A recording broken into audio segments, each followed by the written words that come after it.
देखिए, इस वक्त की सबसे बड़ी खबर बिहार से जो आ रही है वो यही है कि बिहार में हो सकता है कि कोरोना का विस्फोट हो जाए। आपने बिल्कुल सही सुना, दलाई लामा आए हुए हैं गया में, ये सबको पता है। और 20,000 लोगों ने विदेश से उनसे मिलने का रजिस्ट्रेशन करा रखा है, मतलब कि उनकी बात को सुनने का रजिस्ट्रेशन करा रखा है। और वही लोग विदेश से आ रहे हैं गया में, और गया इंटरनेशनल एयरपोर्ट पर 4 विदेशी नागरिक कोरोना संक्रमित पाए गए हैं। और सबसे बड़ी बात यह है कि उनमें से 3 विदेशी नागरिक बैंकॉक के हैं। अब आप समझ लीजिए, कोरोना को लेकर पूरे देश भर में अलर्ट जारी है। और अब जो बड़ी खबर गया से आई है उससे यह लग रहा है कि कोरोना का विस्फोट हो जाएगा बिहार में। और अगर कोरोना का विस्फोट बिहार में होता है तो बहुत परेशानी हो जाएगी। हमने पिछली दफा देखा था कि बिहार के स्वास्थ्य व्यवस्था का क्या हालचाल है। उसके बाद तेजस्वी यादव आते हैं और तेजस्वी यादव इस बात का दावा करते हैं कि हम सब कुछ ठीक कर चुके हैं। मिशन 60 का उदाहरण दिया जाता है और कहा जाता है कि मिशन 60 के तहत तेजस्वी यादव ने बिहार के सारे सरकारी अस्पतालों को ठीक कर दिया है। लेकिन असलियत यह है कि अगर बिहार में कोरोना का विस्फोट होता है, बिहार में अचानक से कोरोना के मरीज बढ़ जाते हैं, तब बहुत परेशानी हो जाएगी।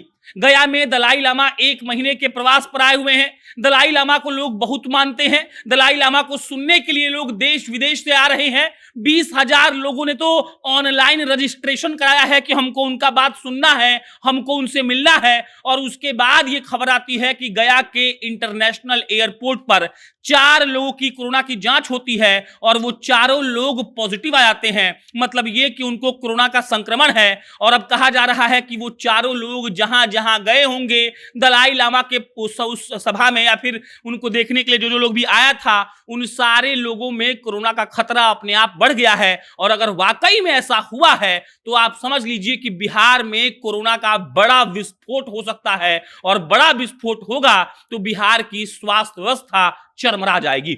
बिहार की स्वास्थ्य व्यवस्था के बारे में आप भली भांति परिचित हैं। बिहार के सदर अस्पताल, बिहार के सामुदायिक स्वास्थ्य केंद्र और बिहार के बड़े बड़े अस्पताल भी कोरोना से पिछले साल जूझ रहे थे। किसी के पास बेड नहीं था, किसी के पास ऑक्सीजन नहीं था, किसी के पास दवाई नहीं था। और अगर इस बार कोरोना बहुत बड़े लेवल पर होता है, मतलब फैल जाता है, तो बिहार सरकार आखिर क्या करेगी, यह भी बड़ा सवाल बन गया है।